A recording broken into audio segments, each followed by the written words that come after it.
بسم اللہ الرحمن الرحیم۔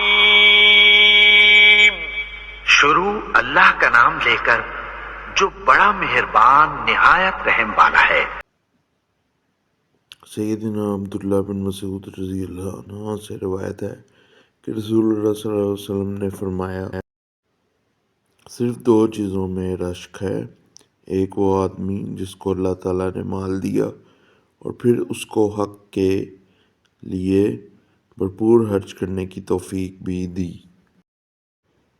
اور دوسرا وہ آدمی کہ اللہ تعالیٰ نے جس کو حکمت یعنی علم نافع عطا اور وہ اس کے ذریعے فیصلے کرتا ہے اور لوگوں کو اس کی تعلیم دیتا ہے۔ السلام علیکم۔ بسم اللہ الرحمن الرحیم۔ ناظرین و حاضرین، کیا حال ہے آپ کا؟ ٹھیک ہے۔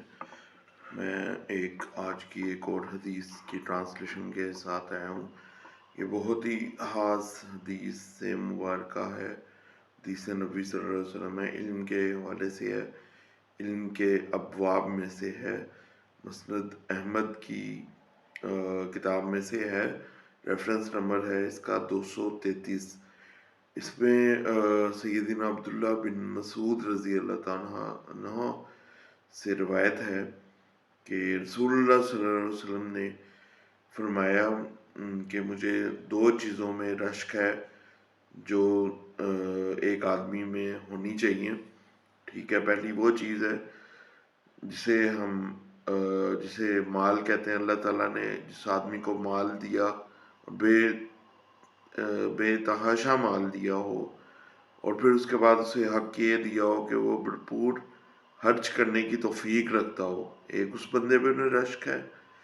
اور دوسرا وہ آدمی ہے جسے اللہ تعالیٰ نے حکمت یعنی علم نافع وہ علم دیا ہو، یعنی کہ بہت زیادہ علم دیا ہو۔ ٹھیک ہے، اور اس سے ظاہر ہو جاتا ہے کہ علم کی فضیلت کتنی زیادہ ہے۔ اسی لیے ایک قول بھی حضور پاک صلی اللہ علیہ وسلم کا ہے کہ علم کے لیے چین ہی کیوں نہ جانا پڑے۔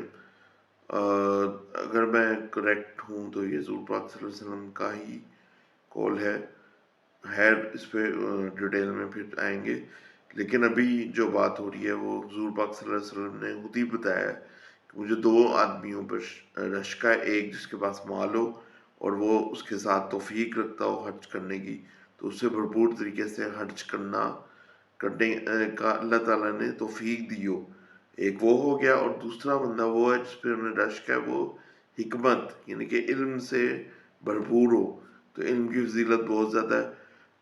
اور آگے بتایا، اور اس کے ذریعے فیصلے کرتا ہو اور لوگوں کو اس کی تعلیم دیتا ہو، یعنی کہ وہ علم صرف اپنے تک نہ رکھے، اس علم کو یوٹیلائز کرے، استعمال کرے، اچھے طریقے سے استعمال کرے۔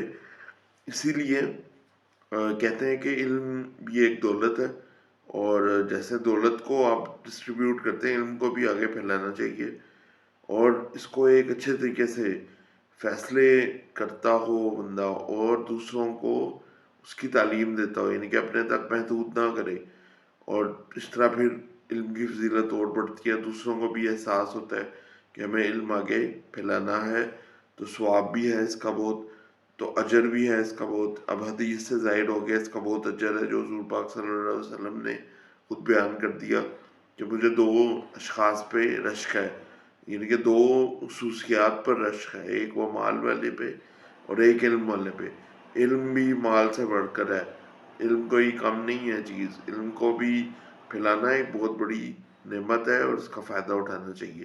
اللہ تعالیٰ ہمیں توفیق دے کہ ہم بھی علم حاصل کریں، پہلے تو علم حاصل کرنے نا، پھر اس کے بعد اگلی سٹیج آتی ہے کہ اس کو کس طرح یوز کریں اور لوگوں تک کیسے پھیلائیں۔